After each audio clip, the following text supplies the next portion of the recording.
al sistema tegumentario, ya, a la piel y a los anexos más importantes. ¿Está bien? Pero también vamos a conversar del epitelio. Entonces, hoy día vamos a hablar de epitelio, y eso incluye hablar de piel con sus anexos. ¿Está bien? Y vamos a tocar bastante histología. Este es un capítulo de bastante histología, que tiene varias preguntas de examen, por si acaso. Muy bien. Entonces, comencemos. Lo primero que tienen que recordar es que cuando tenemos un epitelio, ya, este usualmente se caracteriza porque tiene las células muy pegadas, o sea, no tiene matriz extracelular abundante. Y debajo de él tiene lo que se conoce como una membrana basal, de tal forma que la función del epitelio es servir de barrera. Servir de barrera. Entonces tienes un extremo, el exterior, y tienes otro extremo, el interior. Y el epitelio hace de barrera. Por lo tanto, tenemos que conocer las uniones celulares que mantienen esta barrera tan cerrada, tan estrecha, y también tenemos que conocer los tipos de células que componen un epitelio, ¿ya? Ahora, adicionalmente sobre esto, todos sabemos que existen glándulas, ¿no es cierto? Existen glándulas que deben secretar sustancias hacia el exterior, o sea, glándulas exocrinas. No vamos a ver acá glándulas endocrinas. Entonces, estas glándulas también derivan de la misma capa embrionaria del epitelio del cual sale. Entonces, estas glandulitas también forman parte de nuestro estudio. Acá vamos a ver los tipos, y estos tipos se clasifican según sus túbulos, según sus acinos, según su secreción, según su contenido de la secreción, etc. ¿Ya? Eso es lo que vamos a ver básicamente. Y finalmente, dentro de todos los tipos de epitelio, el que vamos a ahondar en la clase del día de hoy es el órgano de la piel. ¿Correcto? Ya está. Entonces con eso vamos a arrancar. Entonces empecemos. Los epitelios, como ven acá a la izquierda, se clasifican según su tipo de célula. Entonces cuando la célula es más ancha que alta, es un epitelio plano. Plano. Y si tiene una sola capa, ese es un plano simple. Simple. ¿Ya? Entonces este epitelio plano simple, ¿dónde lo encontramos? Por ejemplo, en los alvéolos, para el intercambio gaseoso. Lo encontramos en el asa de Henle, en la delgada descendente y delgada ascendente. Lo encontramos en la cápsula de Bowman. Lo encontramos en el endotelio de los vasos sanguíneos, ¿correcto? Ahí tenemos el epitelio plano simple. Y también en las serosas, ¿no? Antes que me olvide, en las serosas. En el peritoneo parietal, visceral, la pleura, ¿no es cierto? El pericardio, ahí lo tenemos, ¿ya? Es un epitelio de recubrimiento. El cúbico simple se llama así porque tenemos ancho y alto, correcto, de igual dimensión. Por eso se llama cúbico, cuboide, ¿ya? Y simple porque es de una sola capa. ¿Está bien? Entonces, ¿dónde tenemos este cúbico? Usualmente está en las glándulas pequeñas. Los conductos de las glándulas pequeñas suelen ser cuboides, ¿ya? ¿Dónde más? En el ovario, no se olviden. Tenemos el epitelio de recubrimiento o de recubierta ovárica, es cúbico simple. Y lo tenemos en el túbulo contorneo proximal, el túbulo contorneo distal, la rama gruesa ascendente de Henle. En el riñón solemos tener epitelio cúbico simple que hace las funciones de reabsorción y de secreción. ¿Está bien? Correcto. Ahora, el epitelio cilíndrico simple se llama así porque tiene más alto que ancho, ¿ya? Y obviamente simple otra vez porque es una sola capa de células. Acá por favor corrijan el diseño porque no debería haber estos núcleos de acá abajo, ahí está mal dibujado. Son una sola capa mononuclear, ahí está, epitelio cilíndrico simple. Entonces, ¿dónde tenemos el epitelio cilíndrico simple? Bueno, simplemente es donde va a haber más funciones de secreción. Por ejemplo, en el tracto gastrointestinal podemos tener cilíndrico simple.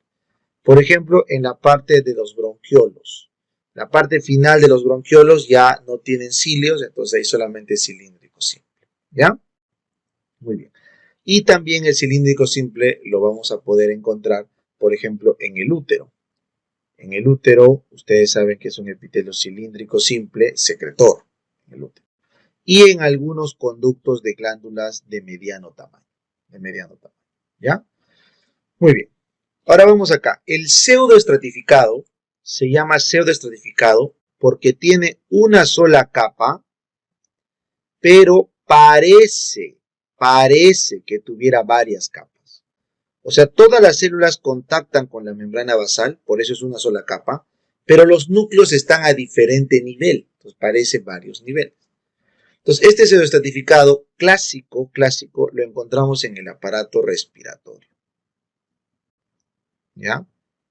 También puede estar en el epidídimo, en el deferente, en el tímpano, pero el aparato respiratorio desde la porción respiratoria nasal hasta abajo a los bronquiolos, encontramos el epitelio pseudoestratificado cilíndrico ciliado, ¿ya? Que es el típico epitelio del aparato respiratorio, y este sí deben tomar atención porque es pregunta de examen.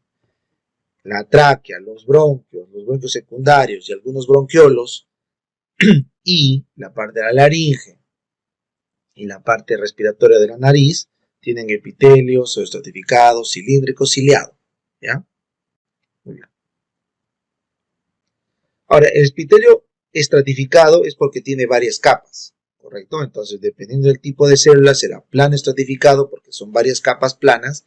Y acá todos tenemos el ejemplo del esófago, la vagina, por ejemplo, la mucosa oral, son planos poliestratificados no queratinizados.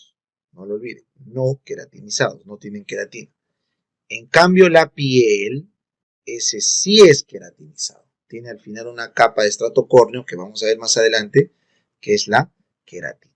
Entonces, esófago, cavidad oral, vagina, piel, son planos estratificados. Esófago, vagina y cavidad oral no queratinizado, piel queratinizada. ¿Ya? Bien. Ahora, el cúbico estratificado, esto es más difícil de encontrar, pero sí lo podemos ver, por ejemplo, en algunos conductos de glándulas grandes, por ejemplo, de la mama, o lo podemos ver en la uretra masculina, también, como está sometida a bastante presión la uretra masculina, podríamos tener cúbico estratificado, ¿ya? Cilíndrico estratificado es más raro aún, es más raro, y también lo podemos encontrar en la uretra masculina. En la uretra masculina, las partes más distales ya se vuelven cilíndricos estratificados porque soportan mayor presión, ¿ya? Y finalmente, en el conducto de glándulas muy grandes, ¿correcto?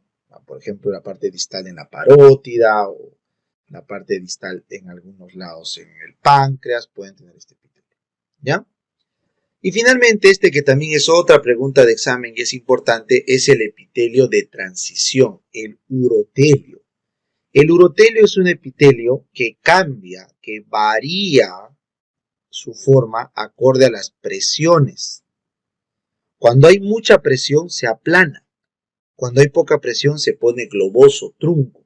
Entonces el epitelio de transición urotelio responde a las presiones. ¿Y esto dónde está? Como su nombre lo dice, en el urotelio. Desde los cálices menores hasta la vejiga. Cáliz menor, cáliz mayor, el uréter, la vejiga tienen este epitelio que a medida que se distiende se aplana. Es el epitelio de transición o urotelio. ¿Ya? Bien. Ahora vámonos al punto de vista histológico. Como yo les dije, las células epiteliales tienen su principal función la barrera. Hacen de una barrera, ¿cierto? Entonces, esta barrera tiene que tener polos. Entonces, todo lo que está acá arriba, correcto, lo llamaremos el polo apical. Apical. Y todo lo que está al costado, vamos a ver con color rojo. Lo que está al costado y en la base, al costado y en la base, tendrá el mismo nombre que será vaso lateral. ¿Está bien? Entonces, el lado apical y el lado basolateral tienen que tener una división, un punto de división, y es justamente esto de acá. Esto que están viendo acá es la barra terminal. Eso que estoy pintando de negro, eso es la barra terminal. Y la barra terminal, como puedes ver acá en la ampliación, es un conjunto de proteínas que se encargan de hacer una unión fuerte que separa arriba lo apical y abajo lo basolateral. Arriba lo apical, abajo lo basolateral. Esa es la barra terminal. Entonces vamos a estudiar qué proteínas componen esta barra terminal, que es como una especie de punto que une a los epitelios para que abajo tenga funciones diferentes a la parte apical. ¿Está claro? Muy bien. Entonces, esta barra apical está conformada por las siguientes estructuras. Primero, las uniones estrechas, correcto, llamadas uniones ocluyentes célula-célula, son los principales componentes de esta barra. Entonces, lo que hacen esas uniones ocluyentes o sonula occludens es hacer uniones herméticas a través de unas proteínas llamadas ocluidinas, claudinas, proteínas JAMS o tricileucinas. Entonces, ¿cómo sería la analogía? Ustedes han visto cuando quieres juntar dos sacos de plástico y lo cosen, ¿cierto? Cuando tú coses, por ejemplo, en una ropa, un polo que se ha roto, lo coses. Entonces, eso que cosemos sería la analogía perfecta. Cuanto más coses, más unido. Cuanto menos coses, más laxo. Entonces, las sonula occludens le dan el hermetismo a la parte de la barra terminal para ver qué cosas pueden fluir o no de apical hacia basolateral. Entonces, según esta unión occludens o unión hermética, es que tenemos la capacidad de transporte paracelular. El transporte paracelular depende de cuán estrechas son estas uniones. A veces pasan electrolitos, a veces no pasan ciertos electrolitos. ¿Ya? Bien. Sin embargo, no solamente se requieren esos hilos cosidos con ocluidinas para unir las células. Ojo, acá hay un dato importante. Estas uniones no dependen de calcio. ¿Correcto? No dependen de calcio. En cambio, las uniones más abajo, que son las uniones adherentes, no ocluyentes, sino adherentes, estas uniones adherentes se subdividen en dos. Las uniones adherentes célula-célula, que sería en el lado lateral, y las uniones adherentes célula matriz, que serían en el lado basal. Entonces, ¿qué son estas células o uniones adherentes? Son remaches. ¿Han visto ustedes cuando quieres pegar algo con fuerza y le pones unos clavos, remaches? Esa es su función.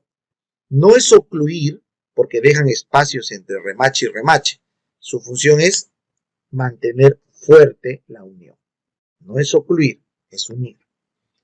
Entonces, según las proteínas implicadas y la forma de transmisión mecánica, se dividen así. Ustedes saben que toda célula tiene su citoesqueleto, ¿verdad? Ustedes saben que todas las células tienen su citoesqueleto, que genera una tensión mecánica. Entonces, los componentes principales del citoesqueleto son los tonofilamentos. Entonces, estos palitos que ven acá le vamos a poner T de tonofilamento. Este es de acá, T de tonofilamento. Entonces, el tonofilamento es el que transmite mecánicamente todo el citoesqueleto a la otra célula. Entonces, si el tonofilamento se une a través de una sola proteína, llamado complejo caderina-E-catenina,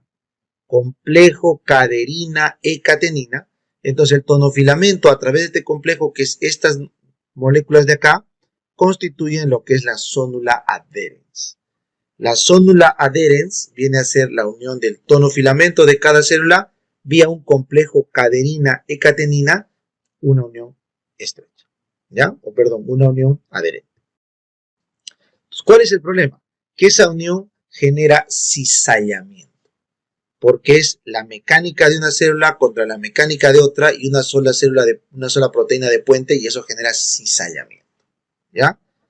En cambio, para bajar el cizallamiento, se crean estas estructuras que ven acá, que son los desmosomas. Entonces, esto que ven de color rojo, esto de acá, es placoglobina, ¿correcto? O desmoplaquina. La placoglobina o desmoplaquina son proteínas como discos, que lo que hacen es reciben toda la tensión de los tonofilamentos y lo transmiten a través de otras proteínas que ven acá, que son también caderinas, sí, pero son de otro tipo. Son otro tipo de caderinas. Son la desmogleína o la desmocolina. Y lo que hacen es formar acá a la derecha un hemidesmosoma, acá otro hemidesmosoma y juntos forman lo que se conoce como desmosoma. El desmosoma es una estructura que une dos células adherentes, pero con menos cizallamiento, porque es como un remache más duro que transmite la tensión a través solamente de ese punto proteico. ¿Ya? Muy bien. Sin embargo, ustedes también tienen que unir a la célula con la membrana basal, abajo. Entonces, no solamente importa la unión lateral, perdón, no solamente importa la unión lateral, sino también importa la unión basal. Entonces, la unión basal es con la membrana basal. Ahí no hay una célula, ahí hay matriz extracelular. Esta membrana basal, luego le sigue la matriz extracelular. Entonces, lo que ahí entra es la adhesión focal y el hemidesmosoma, que son lo mismo de arriba, solo que sin otra célula. ¿Cómo es eso, profe? Acá tú tenías sonol adherens, tonofilamento con una caderina. Acá tienes el tonofilamento también, pero acá no hay una caderina, hay una integrina. Entonces la diferencia es que la integrina es la que se une a la matriz extracelular. Si cambiamos caderina por integrina, hemos pasado de sonol adherens a adhesión focal. ¿Está claro? Y viceversa.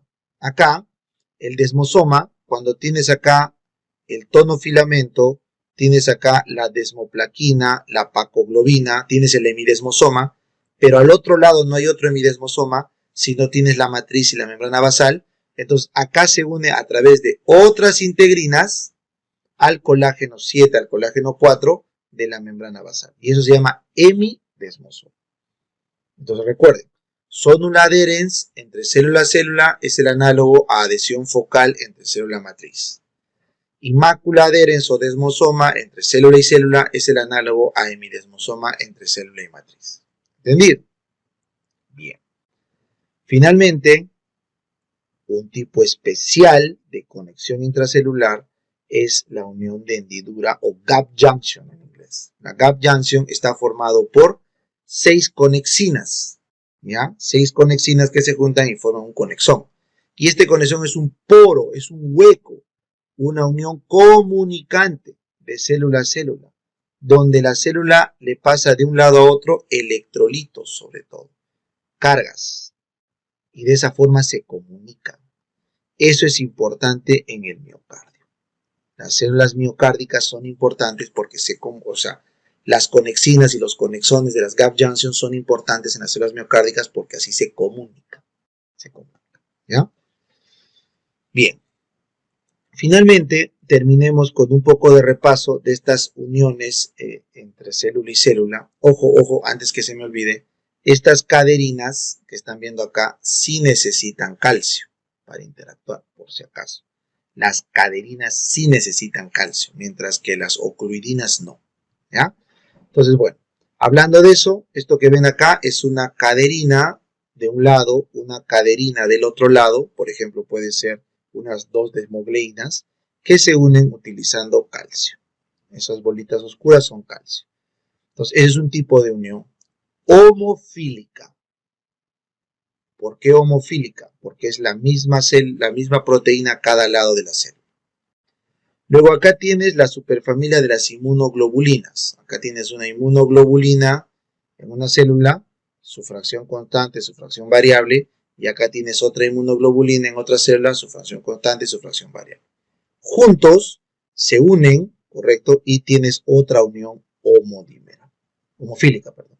¿Por qué homofílica? Porque es inmunoglobulina a cada lado.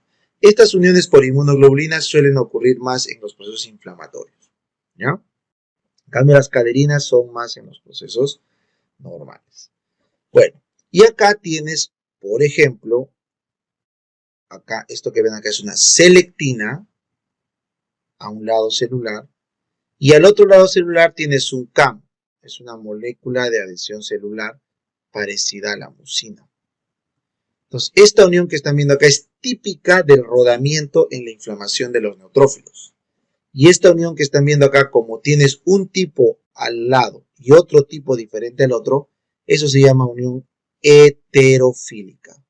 Heterofílica. ¿Ya? Y finalmente acá tienes la integrina. Eso que está de amarillo es la integrina. ¿Lo ves? Y esto que estás viendo acá ya es fibronectina de la matriz extracelular. Entonces, esta integrina con fibronectina vendría a ser las famosas adhesiones focales. Y esa es una unión también, profe, heterofílica. ¿Por qué es heterofílica? Porque obviamente no son las mismas moléculas. ¿Ya? Bien. Seguimos. Entonces, si nos ponemos a ver en zoom, le agrandamos, lo que habíamos visto en los desmosomas, desmosoma acá y acá abajo en mi desmosoma, ¿qué cosa es, profe? Estos compuestos. ¿Cómo se llamaría estas pitas? Tonofilamentos. Correcto. ¿Cómo se llama este disco de acá que tiene? Eso tiene pacoglobina y desmoplaquina. Correcto. Y tengo lo mismo en ambos lados. Tonofilamentos. Vamos a otro color porque lo voy a confundir. ¿Ya? Esta cosa roja, tonofilamento. Esto de acá es pacoglobina, desmoplaquina. Esta cosa también es lo mismo y este de acá también es tonofilamentos.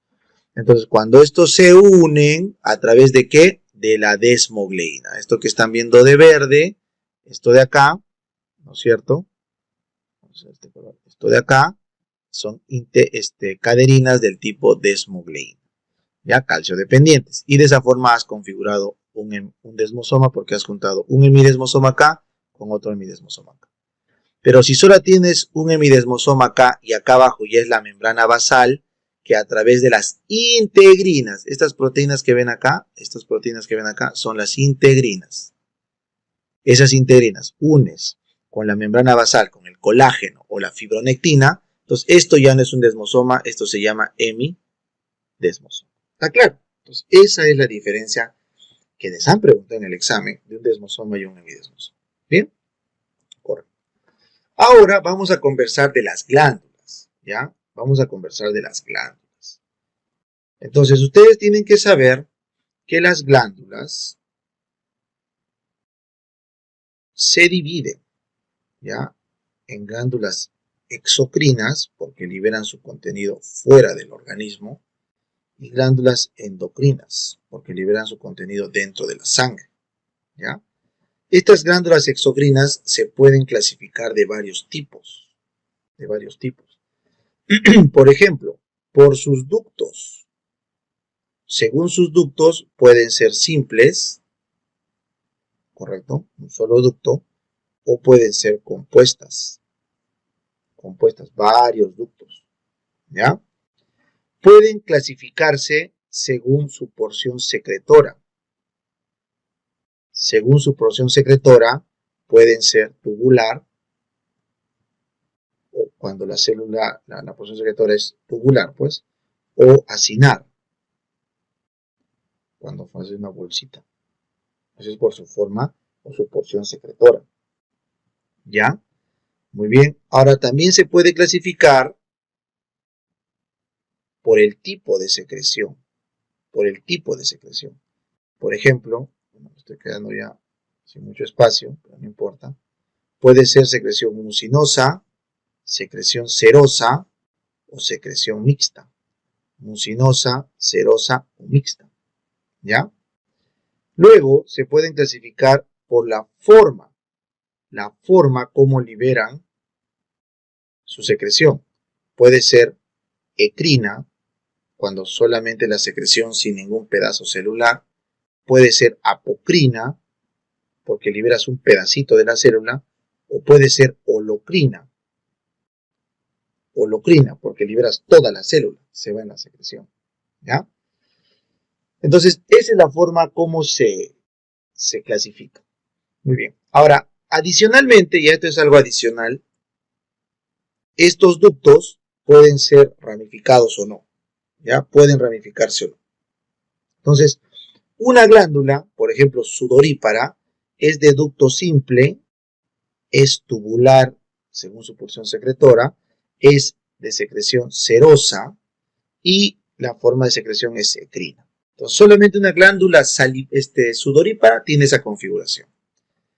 Por ejemplo, una glándula sebácea, se converte, es de ducto simple, correcto, pero es ramificada en cuanto a su porción secretoria. Es acinar, pero del tipo ramificado. Es de secreción sebácea, o sea, ni siquiera es mucinoso seroso mixto, es sebácea, y es holocrina. ¿Me entienden? O sea, hay varias formas de clasificar a las glándulas. Entonces vamos a ir a la más sencilla, que es por su forma histológica. Entonces acá la tienen.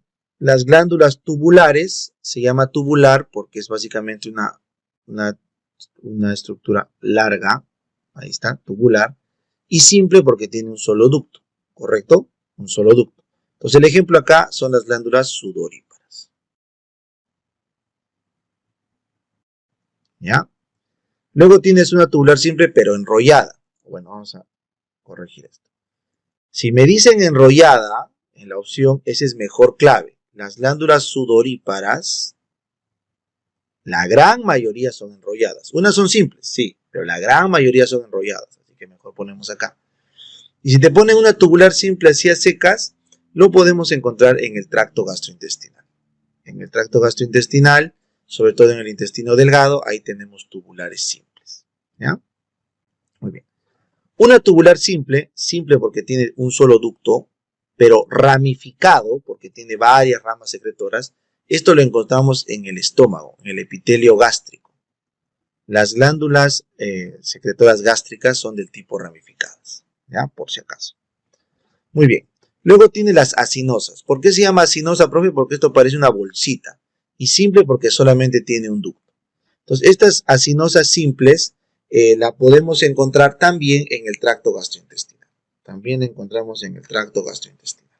¿Ya? En el intestino delgado podemos encontrar estas acinosas simples. ¿Dónde también podemos encontrar acinosas simples? Eso es lo más chiquito. En las secreciones de las glándulas masculinas. Las glándulas masculinas en la próstata, por ejemplo, en la vesícula, podrían tener algunas glándulas acinosas simples, ¿ya? Luego, esto podemos encontrar también en el epitelio respiratorio. Bueno, acinosas ramificadas, estas de acá, sí son prácticamente, cuando se decía acinosa ramificada, o sea, tiene varios componentes. Esto es típico de la glándula sebácea. La glándula sebácea justo se caracteriza porque tiene varias unidades de secreción y drenan a un solo ducto que termina en el pelo. Luego vamos con las compuestas. ¿Por qué se llama compuesta, profe? Porque tienen 1, 2, 3 ductos principales. ¿Ya? Tienen varios ductos. Entonces, de eso tienes las del tipo tubular compuesta. Luego tienes las acinosas compuestas. Y luego tienes las túbulo-acinosas compuestas. Entonces vamos por la más grande. La que tiene acinos y túbulos y varios ductos es una superglándula. Este es el páncreas.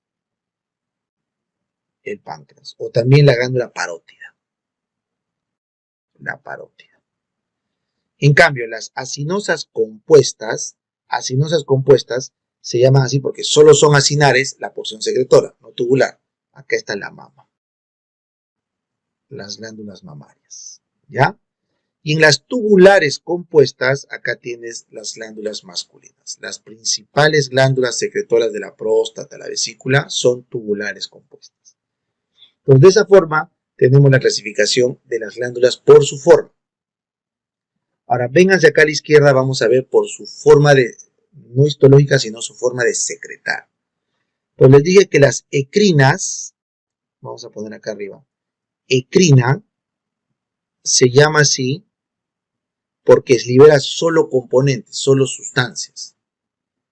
Apocrina se llama así porque libera un pedacito de célula.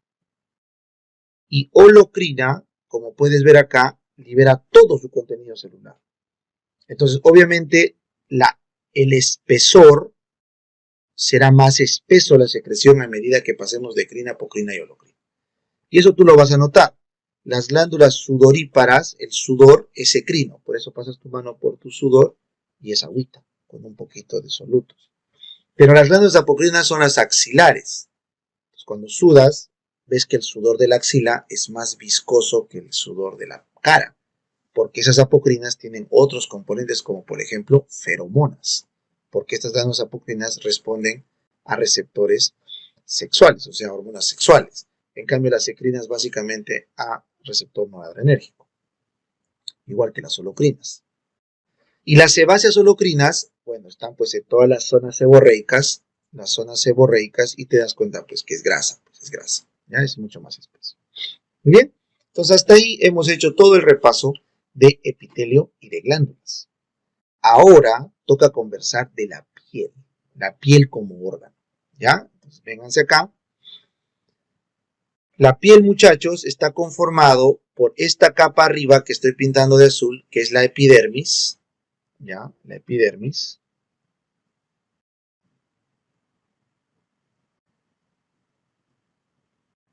La epidermis. Y separado por una membrana basal, que es esto que estoy remarcando de negro. Esto que estoy remarcando de negro es la membrana basal.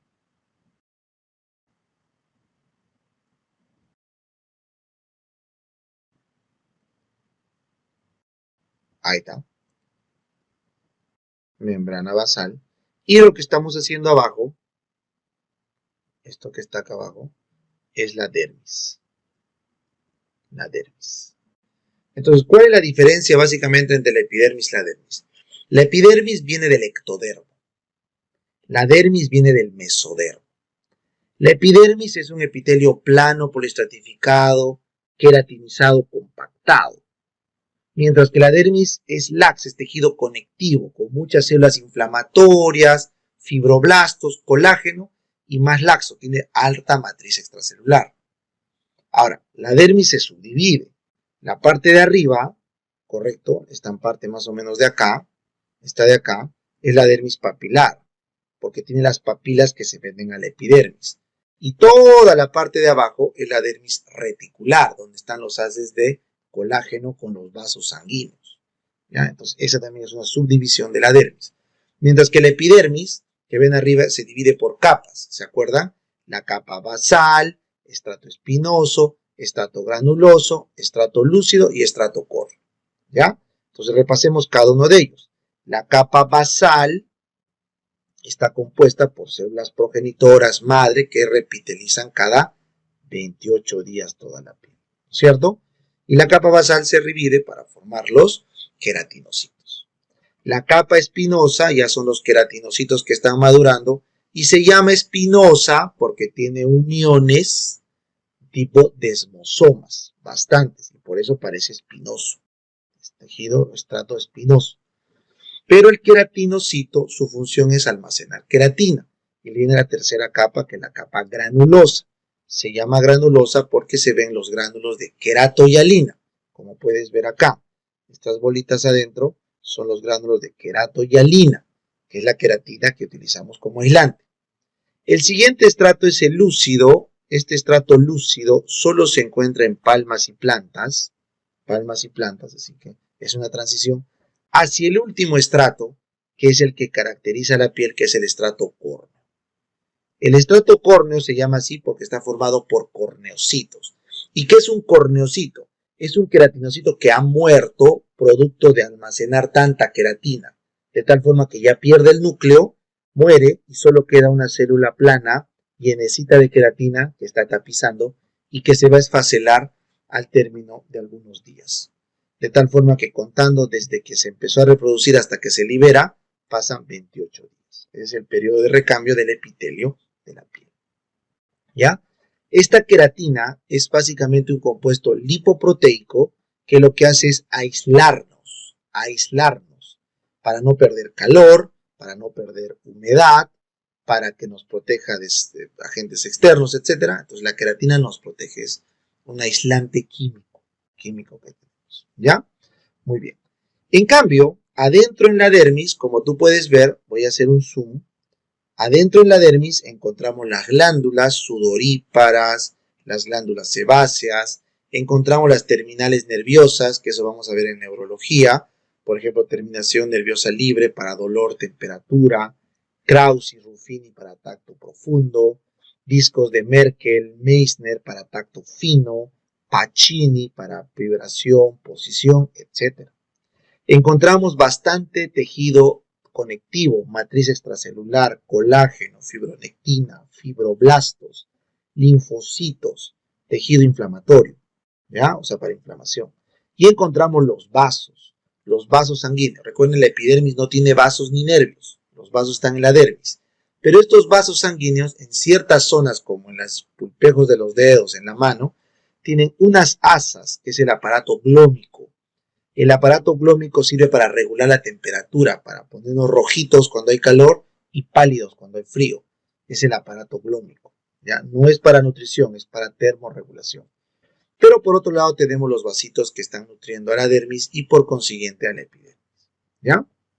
Entonces, esa es la característica de la dermis. Y debajo de la dermis tenemos ya el colchoncito de grasa que se conoce como hipodermis o tejido celular subcutáneo. ¿Ya? Bacán. Ahora, dentro del componente celular en la epidermis, tienen que recordar que más del 80% de células son los queratinocitos, cuya función es producir queratina, que era el aislante que les dije. Sin embargo, tenemos otra población celular que migra hacia la epidermis desde otro lado. Por ejemplo, esto que están viendo acá es el melanocito. Lo voy a hacer. El melanocito es una célula que viene ¿de dónde, profe? Viene de la cresta neural. Viene de la cresta neural, o sea, tiene tejido neuroectodérmico. Y por lo tanto, va a tener esto que son las dendritas, prolongaciones dendríticas del melanocito. Y esas prolongaciones dendríticas, ¿qué hacen? Llevan los gránulos de melanina o melanosomas. Entonces, ¿dónde se asienta un melanocito? En el estrato basal. Acuérdense, el lugar donde se asienta el melanocito es en el estrato basal. Y de ahí manda sus dendritas como unas ramas hacia el estrato espinoso para llevar la melanina a los queratinocitos. El color de la piel depende de tres cosas: la melanina, la vascularización y el grosor. El principal de los tres es la melanina. Todos nosotros tenemos el mismo número de melanocitos, pero lo que diferencia es la cantidad de producción de melanina, y eso nos da los 7 fenotipos cutáneos, desde el albino hasta el negro, pues la piel más negra que puede haber por melanina. Son los extremos, ¿correcto? Y en el espectro tenemos todos los colores de melanina que hay. Pero ya seas albino o negro extremo, o en el medio, tú puedes tener una mancha roja. Eso es por los vasos, ¿correcto? O puedes tener una zona pálida o una zona de diferente color por el grosor de la piel. Así que el grosor y los vasos también importan en la pigmentación. ¿Ya? Bueno, eso van a ver más adelante cuando hagan trastorno de la pigmentación. Finalmente, a esta epidermis también le llegan células de defensa del mesodermo. Estas células que están viendo acá son las células presentadoras de antígeno, son los macrófagos tisulares del sistema reticuloendotelial, conocidos como células de Langerhans. Son macrófagos residentes tisulares, células de Langerhans, que actúan como presentadoras de antígeno. ¿Ya? Y estos tienen un corpúsculo acá, que fue pregunta de examen, el corpúsculo de Birbeck. El corpúsculo de Birbeck parece una raqueta, y eso permite identificar a las células de Langerhans, ¿ya? Que son multinucleadas porque son macrófagos tisulares. Y bueno, esto que están viendo acá son células modificadas sensoriales de los discos de Merkel. Donde llega un disco de Merkel, ahí modifica la célula inmediata y la vuelve una célula sensitiva. Para el tacto fino. ¿Está bien? Correcto. Ahora vamos a estudiar los anexos. Ya hemos estudiado glándulas, vamos a estudiar ahora el pelo. La uña no es necesario, el pelo. Entonces, esto que están viendo acá es la unidad pilosebácea. Recuerden, los pelitos, para que no se rompan, tienen queratina. Pero para que esa queratina esté humectada, se tiene que bañar de grasa. Por eso, a cada pelito, a cada unidad folicular, se le drena, como ves este dibujo acá, esto que estoy pintando, voy a pintar con color negro. Esto que estoy pintando acá es una glándula sebácea. Y esa glándula sebácea drena directamente al pelo para mantenerlo humectado. ¿Ya? Debajo de la unión de la glándula sebácea hay un espacio, conocido como istmo, y debajo de eso tenemos a este músculo piloerector. El músculo piloerector se inserta debajo de la glándula sebácea, responde a receptores alfa-adrenérgicos y se inserta en el otro lado en la epidermis, como puedes ver acá. Mire cómo se une en la epidermis y viene todo el músculo piloerector hasta la base del pelo debajo de la glándula. Entonces lo que estoy dibujando con rojito oscuro, esto de acá es el músculo piloerector. ¿Está claro? Entonces el músculo piloerector, cuando se contrae, nos pone los pelos de punta. Y eso sirve para regular temperatura. Y en los animales, como por ejemplo un erizo, sirve para que se haga más grande y asuste, ¿no? O la gallina, ¿no? Cuando se hincha. Entonces, la piloerección tiene dos funciones: termorregulación y, en el caso de los animales, para la defensa. O tu gato, ¿no? Cuando se estresa y sus pelos se ponen de punta. ¿Ya? Debajo del músculo piloerector está la matriz del pelo. Esa matriz del pelo viene del ectodermo, no lo olvides, del ectodermo, y lo que hace es producir toda la matriz de las células basales para producir la queratina y salga el pelo. ¿Ya? En las fases del pelo tiene varias fases de crecimiento, catágeno, telógeno. Pero eso al final no es ahorita relevante porque casi siempre después de la primera etapa de formación del pelo quedamos en etapa telógena. ¿Ya? Entonces, eso es, chicos, el resumen que yo quería que lleven de este sistema tegumentario.